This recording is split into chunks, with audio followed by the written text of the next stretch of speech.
días, bienvenidos a Editorial Constitucional. El día de hoy, pues, hacemos nuestro primer programa y, pues, este programa de Editorial Constitucional busca de alguna manera llevar conocimiento jurídico, pues, al público en general y sobre todo, pues, tomando en cuenta que en Venezuela vivimos unos tiempos convulsos, muy movidos, muy relacionados con temas de derecho constitucional, pues constantemente. El día de hoy nos vamos a ocupar del tema de la convocatoria a una Asamblea Nacional Constituyente.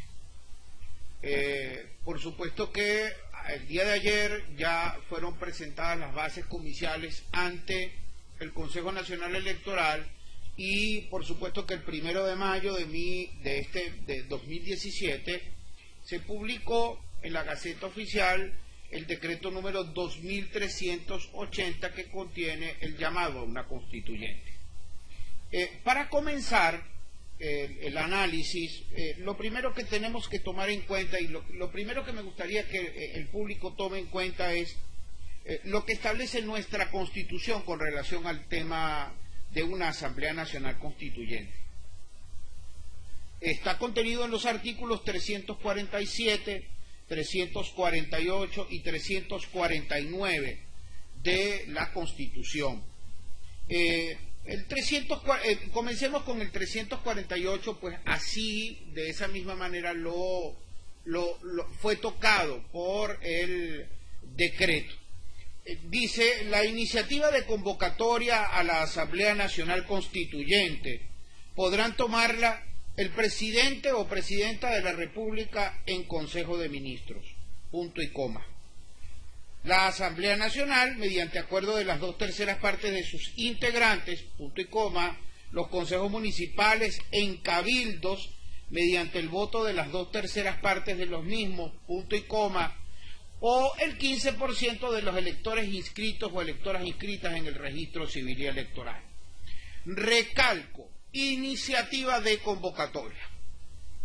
Y lo puede llevar a cabo el presidente de la República. Veamos ahora qué dice el 347. Dice, el pueblo de Venezuela es el depositario del poder constituyente originario.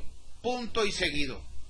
Allí, la explicación que he venido haciendo durante el transcurso de este mes en diferentes conversatorios, analicemos la oración, el pueblo de Venezuela es el depositario del poder constituyente originario. El pueblo es el sujeto, el verbo es ser y estar, dice es, y por supuesto que el predicado es el depositario del poder constituyente originario. Punto y seguido. En ejercicio de dicho poder puede convocar una Asamblea Nacional Constituyente con el objeto de transformar el Estado, crear un nuevo ordenamiento jurídico y redactar una nueva Constitución, punto final. Aquí en esta segunda oración, en esta segunda parte del párrafo, no hay un sujeto claro, por supuesto que se aplica el sujeto de la primera oración, y nos hacemos la pregunta, ¿quién puede convocar a una Asamblea Nacional Constituyente? El sujeto de la primera oración, que es el pueblo. Es decir, es el pueblo el que convoca y la iniciativa de la convocatoria la tiene el presidente de la República, como bien lo hizo en el artículo en el decreto 2380 del 1 de mayo. Esto debe quedar muy claro. ¿Y cuál es el significado de esto? El significado no es que una vez que el presidente convoca, hacemos una elección de diputados. No. El significado es que una vez que el presidente ejerce su iniciativa, el pueblo de Venezuela está obligado a votar en un referéndum consultivo para establecer si el pueblo de Venezuela, que es quien tiene el poder constituyente originario, a ver si el pueblo de Venezuela quiere o no quiere una constituyente. Esto con relación a esta constitución, esta situación de hecho con relación a esta constitución de 1999, fue llevado a cabo el 25 de abril de 1999. Allí ocurrió ese referéndum consultivo y ese referéndum consultivo tuvo dos preguntas. Una primera que estaba relacionado específicamente al tema de la constituyente, si quería o no el pueblo venezolano una constituyente, y una segunda con relación a las bases comiciales. En esta oportunidad, pues ambas situaciones están ocurriendo pues de manera diferente. Yo creo que en una franca violación al texto constitucional, pues conculca el derecho del pueblo, tanto el decreto como la ejecutoria que está llevando adelante el Consejo Nacional Electoral, a ser el sujeto más importante depositario de la soberanía. Relacionemos esto con el contenido del artículo 5 de nuestra Constitución. La soberanía reside intransferiblemente en el pueblo, quien la ejerce directamente en la forma prevista en esta Constitución y en la ley, e indirectamente mediante el sufragio por los órganos que ejercen el poder público. Los órganos del Estado emanan de la soberanía popular y a ella están sometidos. Eso es lo que establece la norma. Se estaría violando, pues, el contenido del artículo 5, evidentemente se estaría violando el contenido del artículo 347, pues es el pueblo el que debe tomar esta decisión. Y así pedimos que se haga. Desde esta humilde tribuna pedimos que por favor se le otorgue al pueblo la posibilidad de convocar o no a esta Asamblea Nacional Constituyente. El presidente ya ejerció su iniciativa, ya dijo que quería constituyente. Ahora, por favor, permítasele al pueblo determinar si quiere o no quiere constituyente. Y creo que es un pedimento totalmente democrático este que hacemos. Ahora bien, veamos algunos elementos adicionales pues que llaman la atención con relación pues a este decreto 2380. El decreto hace referencia en una segunda parte en su artículo 2 específicamente dice: los y las integrantes de la Asamblea Nacional Constituyente originaria serán elegidos o elegidas en los ámbitos sectoriales y territoriales bajo la rectoría del Consejo Nacional Electoral mediante el voto universal, directo y secreto, con el interés supremo de preservar y profundizar los valores constitucionales de libertad, igualdad y justicia e inmunidad de la República y autodeterminación del pueblo. Fin de la cita. Ahora, no se comprendía en su momento, desde el 1 de mayo, evidentemente que hasta el día de hoy, que estamos a 24 de mayo, no se comprendía bien qué eran estos temas relacionados a los ámbitos sectoriales y territoriales. Ya lo sabemos porque fueron entregadas las bases comiciales el día de ayer. Y fíjense lo que dice la base comicial. Dice: los integrantes de la Asamblea Nacional Constituyente serán elegidos y elegidas en el ámbito territorial y sectorial mediante el voto universal, directo y secreto, sin perjuicio, dice, de los y las integrantes de los pueblos indígenas, que serán elegidos y elegidas de acuerdo a sus costumbres y prácticas ancestrales, amparadas por los artículos 119 y 125 de la Constitución.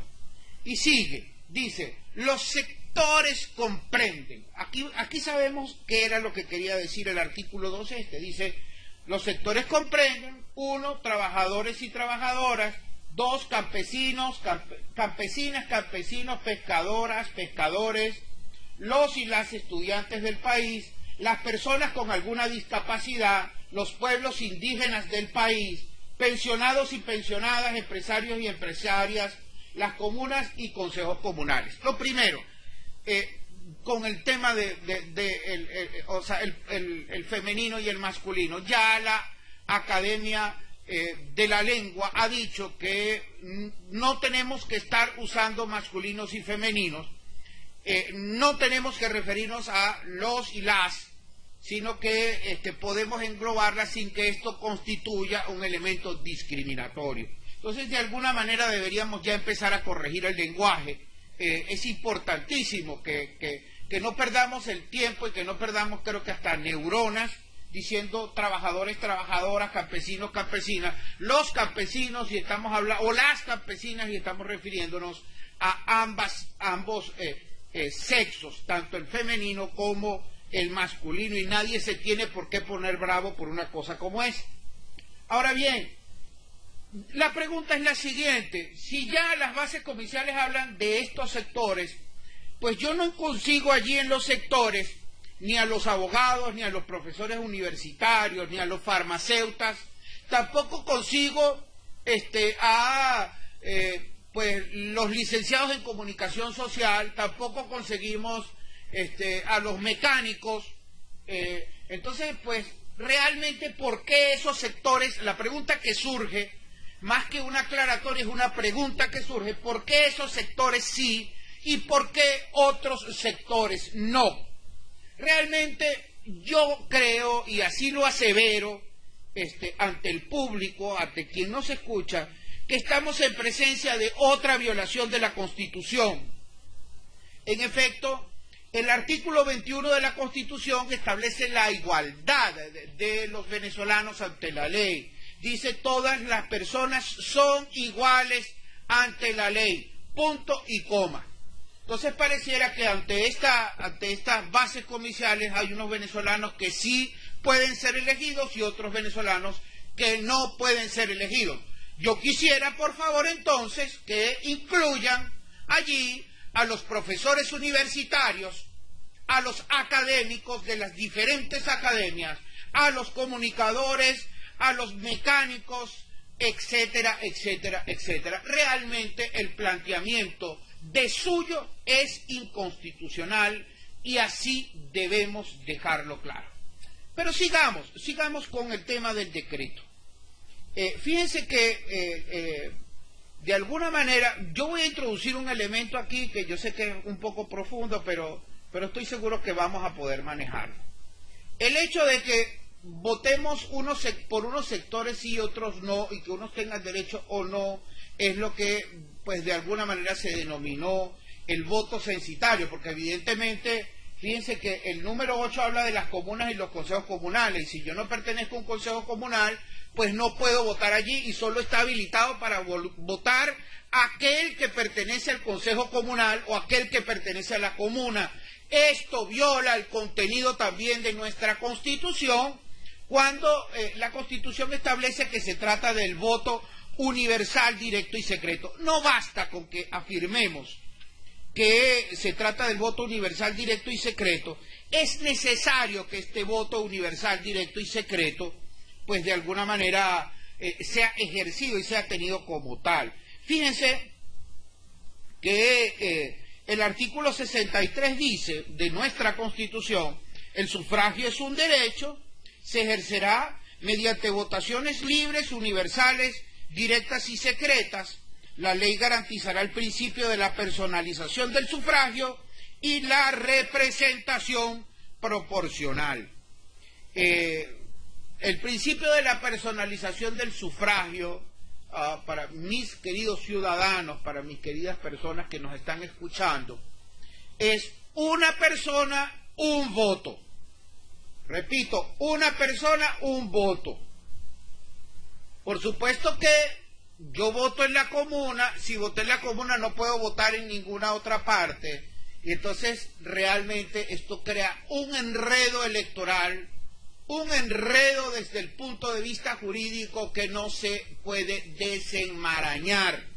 Y la recomendación es que se siga el principio que está establecido en nuestra Constitución y en las leyes electorales para la elección a los cuerpos deliberantes o instituciones compuestas por muchas personas. Es decir, hagamos una elección como la de la Asamblea Nacional. ¿Quiere 300 constituyentistas o constituyentes? Perfecto. Pero vamos a elegirlos como están las leyes vigentes. Esto también casi constituye una ley especialmente hecha al efecto, o una ley ad hoc, y me perdonan el latinazo, pero pareciera que pues se hace una ley para regular un hecho que ya ocurrió. También en la doctrina se le denominan las leyes ex post facto, es decir, una ley para regular un hecho que ya ocurrió, y esto pues de alguna manera también viola la Constitución Nacional. Veamos, por ejemplo, algunos pequeños detalles con relación al decreto. Dice en el primero que busca la constituyente la paz como necesidad, derecho y anhelo de la nación. Dice, el proceso constituyente es una gran convocatoria a un diálogo nacional para contener la escalada de violencia política mediante el reconocimiento político mutuo y de una reorganización del Estado, que recupere el principio constitucional de cooperación entre los poderes públicos como garantía del pleno funcionamiento del Estado democrático, social, de derecho y de justicia, superando el actual clima de impunidad. Bueno, lo primero que tenemos que decir es que, sí, como no, hay un principio de cooperación de poderes, pero tampoco podemos perder de vista que el principio también es un principio de separación de poderes, tal y como lo establece el artículo 136 y siguientes de nuestra Constitución. Separación implica que el legislativo legisla, el judicial juzga y el ejecutivo ejecuta.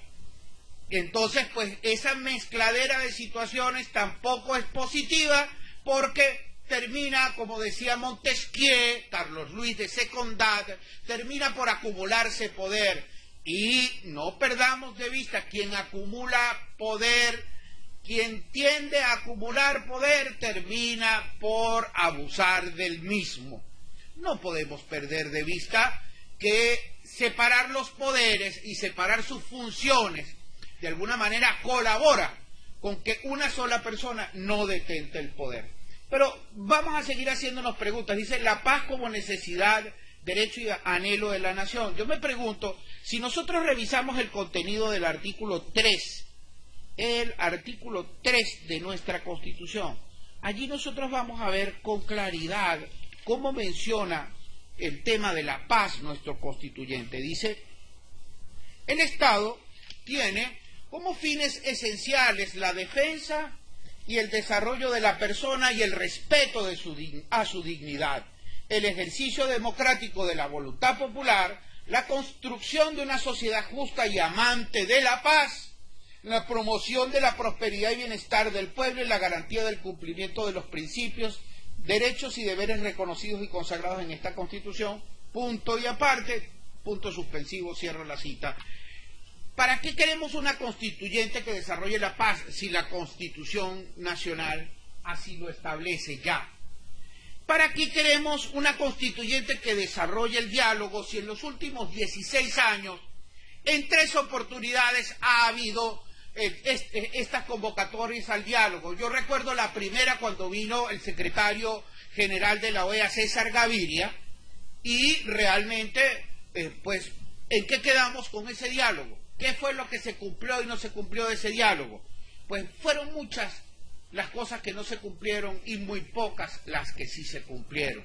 También recuerdo los diálogos del 2014, y en el 2014 pues se dijeron muchas cosas, pero al final no quedó nada, y el del 2016 ni hablar. Yo creo que el gran problema que se presenta con el diálogo, y esto tiene que ser asumido de manera clara por los actores políticos, es que no se sientan al diálogo, no se sientan a conversar con sinceridad, no se sientan a conversar de manera sincera, sino que se llevan dobles agendas o triples agendas o cuádruples agendas, y el diálogo termina siendo un instrumento para el logro de un fin determinado. Realmente, pues si se dialoga de esa forma o si se dialogó de esa forma, por eso es que hemos llegado a la situación en la que nos encontramos. Fíjense que dice, para contener la escalada de violencia política, realmente, pues sí ha habido una escalada, yo no diría que de violencia política, yo diría que de reclamo político, que es una cosa diferente. Una cosa es la violencia y otra cosa es el reclamo. Y también creo que las manifestaciones que nosotros estamos viendo, con muy contadas excepciones, con muy contadas excepciones, son manifestaciones pacíficas, manifestaciones en las cuales las personas hacen uso de su derecho constitucional que está en el artículo 68 de nuestra Constitución, y de manera pacífica pues van y hacen sus reclamos de manera... Ya no son las marchas viejas, ¿no?, donde la gente salía bailandito, etcétera. Pues realmente hemos recuperado, pues si se quiere, sindéresis, si se quiere, coherencia, porque pues cuando uno va a una marcha, evidentemente va a un reclamo, va a reclamar, y si se va a reclamar no tiene sentido ni que llevemos colorcitos, ni cositas, etcétera, sino pues llevarlo a cabo de manera seria. Fíjense que dice reconocimiento mutuo de una reorganización del Estado. El Estado no hay que reorganizar en este momento. La Constitución, como todo producto humano, tiene falencias, fallas, pero estas falencias y estas fallas yo no creo que sea el momento ahorita para sentarnos a corregirlas. Realmente yo creo que es un momento muy importante. Si seguimos revisando el decreto, pues veremos que encontraremos otra cantidad de fallas importantes, pero para terminar el análisis constitucional de hoy quedemos en estos puntos. Hemos revisado el artículo 1, el artículo 2 y el primer punto que justifica la constituyente, así como revisamos el primer planteamiento de la base comicial. Espero que estas ideas de alguna manera colaboren con usted a pues aclarar dudas, a llevar claridad, sobre todo claridad en su mente, y que el ciudadano pueda tomar decisiones personales, pueda tomar posturas ante la información que de alguna manera desde esta tribuna tratamos de llevar a usted. Pues no me queda otra que agradecer su presencia, agradecer que nos haya visto, y si puede, pues comparta esta información pues con otros amigos. Muchísimas gracias, buenos días.